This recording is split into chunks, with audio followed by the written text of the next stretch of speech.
The first morning in our new house began with the kind of peaceful quiet you only get after weeks of packing tape, cardboard scrapes, and frantic midnight labeling. My wife, Emma, was still asleep upstairs, wrapped like a burrito in the comforter she insisted she needed before she could think clearly about anything. I was in the kitchen, barely conscious, coaxing our new coffee machine to produce something resembling drinkable caffeine, when the doorbell blasted through the house like it was trying to break in. Ding dong. Not friendly, not curious, more like an alarm or a summons. I froze. In every movie, this is where the protagonist senses the incoming storm before it appears. In real life, I was just irritated someone dared interrupt the sacred first coffee ritual. I opened the door, and there she stood. Short haircut into that geometric, corporate aggressive shape, pastel cardigan, clipboard, and a smile that felt less like a greeting and more like "I've already decided you're a problem." "Good morning," she sang, though her eyes looked like she hadn't had a good morning since 2008. "I'm Karen, president of the Oakcrest Homeowners Association." I blinked. "Nice to meet you." "We're actually," she bulldozed right over me. "You'll need to sign your HOA compliance agreement today. I didn't see your paperwork come through, so I figured I'd stop by in person." "Oh, we're not." "Yes," she cut in again. "You are. Everyone in this neighborhood is mandatory, non-negotiable." She tightened her grip on the clipboard. "Your wife will need to attend orientation. I'll schedule her for this afternoon." I stared at her. "Orientation? For the neighborhood?" "Karen," I said as evenly as possible, "our realtor told us this street isn't part of the HOA, so we're not members." Her smile vanished like someone had yanked it off. "You live here, don't you?" Yeah. "Then your wife is joining. And if she refuses," she tapped her clipboard twice, like it was a weapon, "there are procedures." Behind her, a curtain from a house across the street twitched. "No, neighbors are already watching." "I'm not signing anything," I said. She leaned in, voice dropping. "Then this is going to become complicated." And with that, she turned and walked away, spine ramrod straight, smiling again at the watching window as she just conquered us. Little did I know how serious she meant complicated. The next sign that something was very wrong arrived around noon. Normally a quiet time in no normal neighborhood. Mower humming, a dog barking, someone grilling, but not Oakcrest.no. Oakcrest sent a committee. I heard the rumble first, slow, rhythmic, tire-scrunching gravel. I peeked through the blinds like a man in a crime documentary who already knows he made a terrible decision. Moving somewhere. Quaint. 3 golf carts. 3. Rolling down the street in formation. Each loaded with people wearing matching navy polos embroidered with Oakcrest HOA volunteer corps. It looked less like a welcome committee, and more like a suburban militia doing a patrol. "Oh, you've got to be kidding me," I muttered. Emma came downstairs, still rubbing sleep from her eyes. "Why does it sound like NASCAR outside?" "Don't panic," I said. She blinked at the window. "The neighborhood is staging a coup." Before I could explain, someone knocked. Not the polite kind you'd use with a neighbor, the kind cops use when they've already decided you're hiding something. When I opened the door, Karen stood front and center again, now flanked by 5 polo-clad committee members forming a semicircle on our porch. One held a binder so thick it probably had its own autobiography. "Good afternoon," Karen chirped, weaponized cheer polished to perfection. "We've brought the mandatory welcome packet for your wife." Emma peeked over my shoulder. For me?" "Yes, dear," Karen said too sweetly. "As the woman of the household, you'll be responsible for maintaining our community standards." I felt Emma tense beside me. She stepped forward, her voice calm, but carrying that quiet edge she gets when someone's about to regret underestimating her. "I'm sorry," she said, "but we're not joining the HOA. Our street isn't part of the association." The committee members shifted like they suddenly wished they were anywhere else. Karen smiled, a cold, brutal thing. "Sweetheart, everyone who moves here joins. It's how we keep order." Emma squinted. "Order? Karen, this is a cul-de-sac, not a dystopian regime." A few members gasped like she'd insulted their holy scriptures. Karen inhaled sharply. "If your wife refuses, we will proceed with an enforcement process." I brought the paperwork. She held up a stack of forms. That's when a voice shouted behind her, urgent, irritated. "Karen, what on earth are you doing? I told you to leave them alone." We both froze. The voice came from the sidewalk, sharp, commanding, and absolutely done with Karen's nonsense. Everyone turned. A tall man in a faded green hoodie and work boots was speed walking toward us, shaking his head like he'd aged 10 years since leaving his driveway. I'd seen him earlier unloading lumber from his truck, but we hadn't met yet. Karen stiffened. "Oh, hello, Mark," she said through clenched teeth. He ignored her and spoke directly to us. "You two just moved in, right? I'm Mark for houses down." Then lowering his voice, "You're not in the HOA. None of us on this side is." Karen let out a high-pitched laugh that sounded like a squeaking brake. "Mark likes to think he isn't." "I checked the county maps, Karen," he snapped. "The actual official ones. Remember those?" The committee exchanged uncomfortable looks. One suddenly became very invested in studying a shrub. Emma folded her arms. "So we're really not part of the HOA?" "Correct." Mark nodded. "Your realtor was right. This street was deliberately excluded when the subdivision was filed years ago. You're in the clear, and yet," I said, gesturing at the golf cart brigade, "this is happening." Karen stepped forward, chin lifted high. "Well, I believe in maintaining a standard, and the HOA needs cohesion. Sometimes paperwork is outdated, or it's not outdated," Mark cut in. "You just don't like that half the neighborhood won't bow to your little kingdom." Silence fell heavy, like a courtroom verdict. Karen's expression hardened into something sharp and dangerous. "So you're siding with them?" "I'm siding with reality," Mark said. Karen turned her attention back to us. The smile was gone. Her voice was flat, cold. "If you refuse to join voluntarily, I'll have to escalate the matter. There are consequences for going against community expectations." Emma raised an eyebrow. "Consequences like what? You going to throw passive-aggressive muffins at our porch?" One committee member actually snorted before choking it back. Karen ignored it. "You'll find out soon enough." She snapped, her fingers actually snapped, and the committee retreated toward their golf carts like storm clouds pulling back. Mark sighed. "I'd watch your back. When Karen feels cornered, she doesn't back down. She gets creative, and nobody wants to be on her list." He paused, glancing down the street. "Especially not after what she did last time." Emma and I exchanged a look. "Last time?" I asked. He hesitated. "You should hear this inside."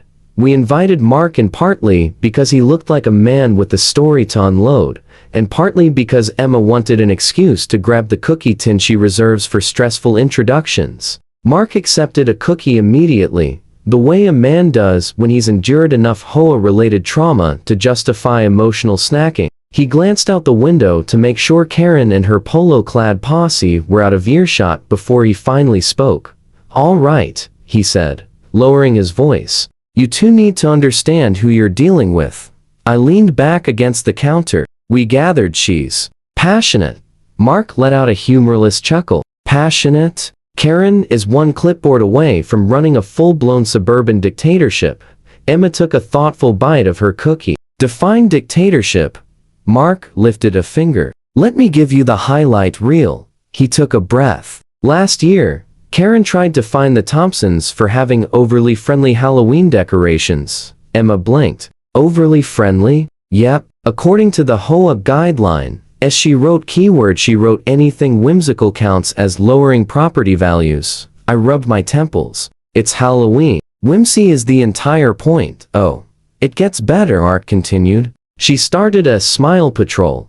Volunteers who walked around noting which neighbors didn't wave enthusiastically enough at passing cars." Emma almost choked. "Smile patrol? Like mall cops for friendliness?" "Exactly. They carried tiny notebooks." It was horrifying. I stared. "You're joking." "I wish," he said, leaning forward with his elbows on his knees. Then came the Great Lawn incident. A family refused to join the HOA, same situation as you. Karen spent 6 months trying to force them into compliance. Sent letters, fines, even tried reporting them to the city for grass height violations.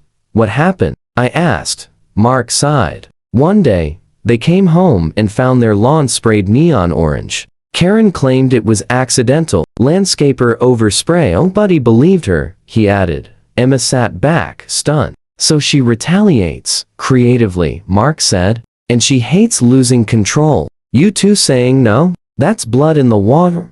I exhaled slowly. Okay, but she can't just invent authority over us. The street isn't part of the HOA. Mark nodded. True. Actual legal power?